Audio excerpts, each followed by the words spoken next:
Pessoal, não vamos esquecer de acionar o sino. Olá, combatentes do canal Arte da Guerra. O nosso assunto hoje é o LHD, né, o Landing Helicopter Deck italiano Trieste, que foi lançado ao mar recentemente.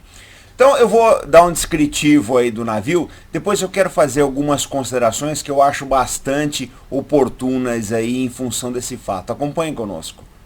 Bom, tá aí o Trieste sendo lançado ao mar, tá? Ele desloca 33 mil toneladas, o que dá um porte mais ou menos aí do nosso desativado São Paulo, tá? O ex-for da Marinha Francesa, lógico, né? Tem as dimensões similares, mas um papel completamente diverso daquele porta-aviões.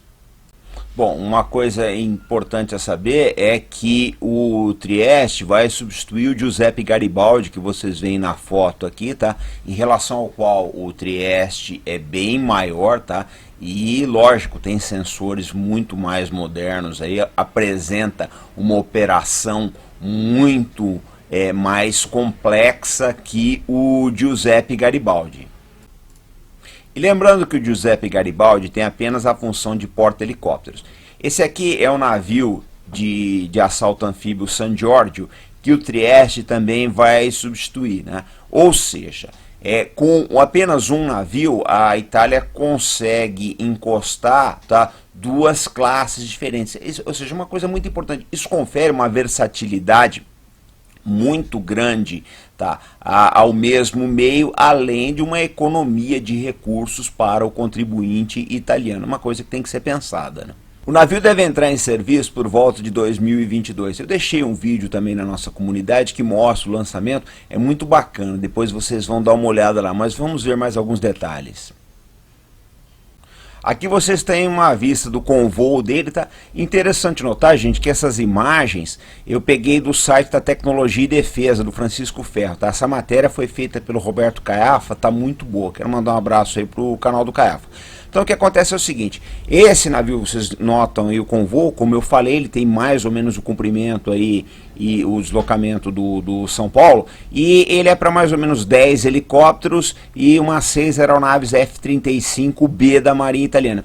Eu lembro que os italianos, eles estão operando o F-35A na Força Aérea e o F-35B na Marinha. Eu já fiz uma matéria disso, eu vou deixar inclusive o link aqui do vídeo que eu fiz sobre os F-35 italianos e vou deixar também o link dessa matéria da Tecnologia e Defesa para vocês darem aí uma aprofundada no assunto.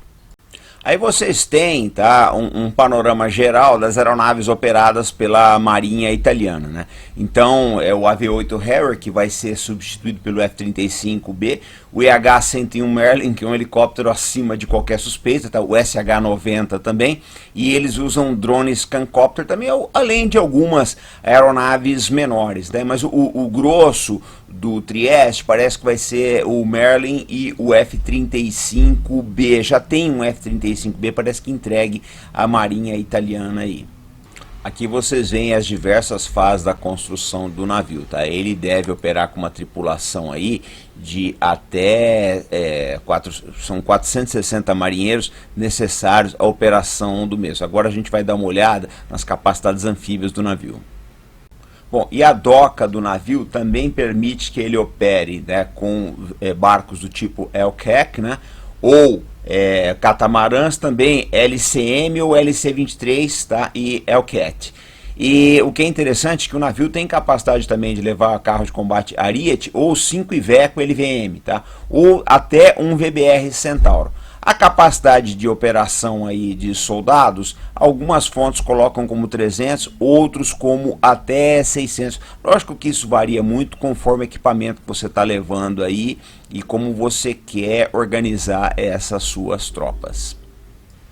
Bom, gente, e esse navio, que será o maior da Marinha Italiana, foi construído em tempo recorde de 15 meses e, além da capacidade anfíbia, tá, ele pode ser empregado também no apoio a missões humanitárias que estão se tornando cada vez mais frequentes aí no nosso dia a dia.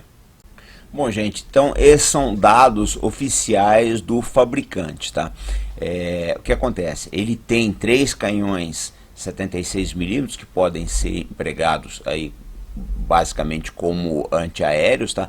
Tem um sistema de mísseis também. Vocês notam que ele tem uma suíte eletrônica bem completa, tanto para detecção, para defesa aérea, como para a defesa antissubmarina também, mais radares de navegação, etc. É uma coisa importante que pouca gente foca, mas a suíte eletrônica de um navio, eletrônica embarcada, radares e demais sensores, são, além de serem, né, alguns dos insumos mais caros, são importantíssimos e cruciais para a operação militar da Belonave. Bom, gente, e a nossa dica de leitura de hoje é esse livro da Osprey sobre as forças de operações especiais, tanto da Marinha quanto da Força Aérea Italiana na Segunda Guerra Mundial. Para quem não sabe, os mergulhadores de combate italianos desempenharam missões fora de série, inclusive contra toda a poderosa Marinha Britânica, chegaram aí a afundar navios. Então é muito bacana conhecer esse lado aí, essas histórias pouco sabidas das forças de operações especiais italianas na Segunda Guerra Mundial, para a gente entender também como se chegou até na doutrina das operações especiais hoje. Bom, gente, dito tudo isso, eu quero fazer algumas considerações, tá? Quem já me conhece sabe que a gente não gosta de fazer comparação aqui no canal Arte da Guerra. Por quê? Cada força armada e cada país tem sua particularidade.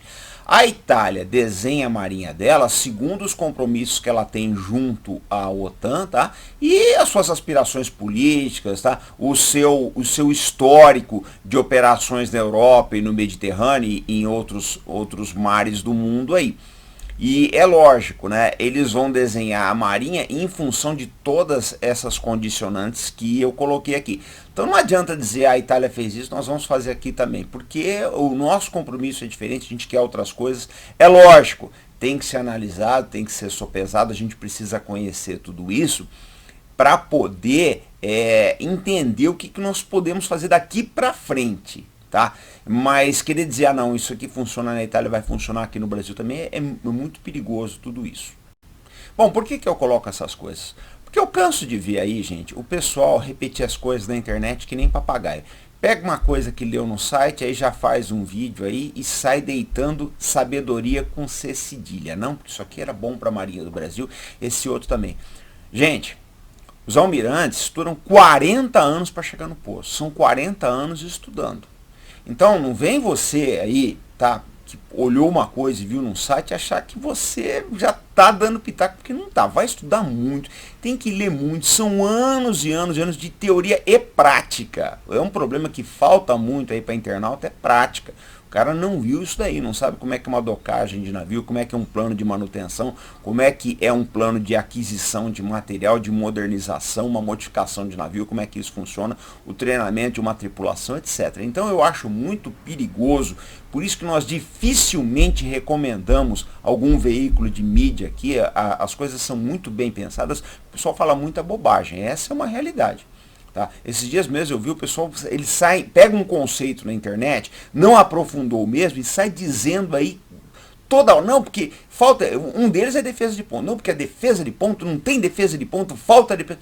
Gente, vamos estudar primeiro o que é defesa de ponto. Estuda, tá? Leia bastante. Por que eu falo isso? Porque quando você tem um navio operando, dificilmente ele vai operar escoteiro, gente. Escoteiro é uma expressão da Marinha, quer dizer que o navio está operando sozinho.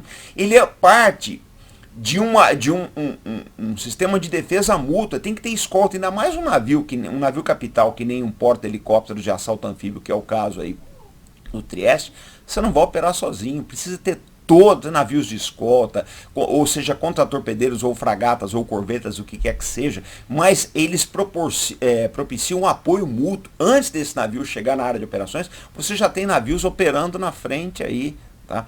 Então não é bem assim, eu vejo o pessoal pega um conceito isolado e sai desenvolvendo teorias a respeito disso.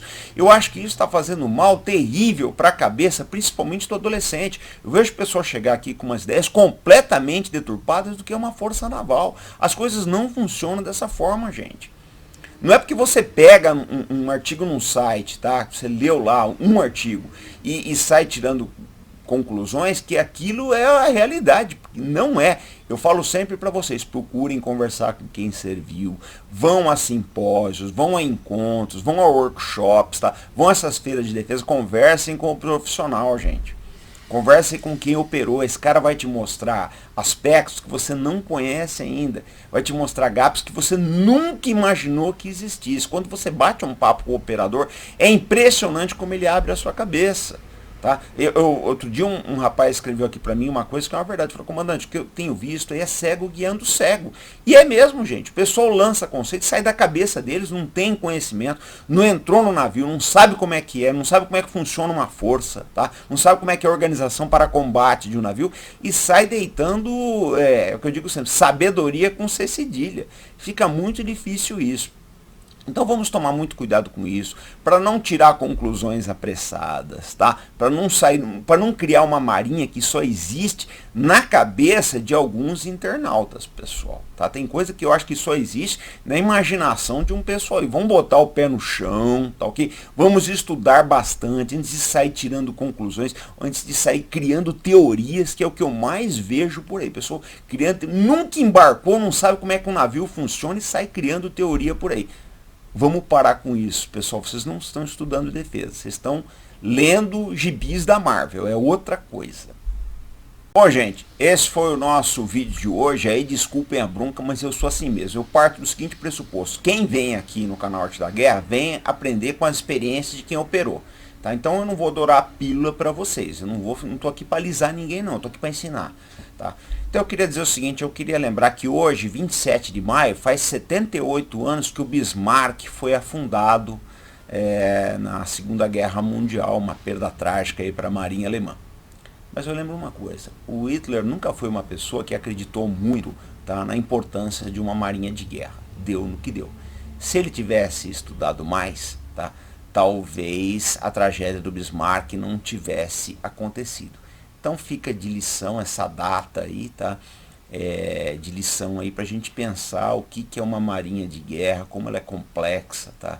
Como ela é técnica e, sobretudo, como ela é importante. Então esse foi o vídeo de hoje. Nós estamos voltando amanhã sempre com responsabilidade, compromisso e fé no Brasil. Pessoal, até mais.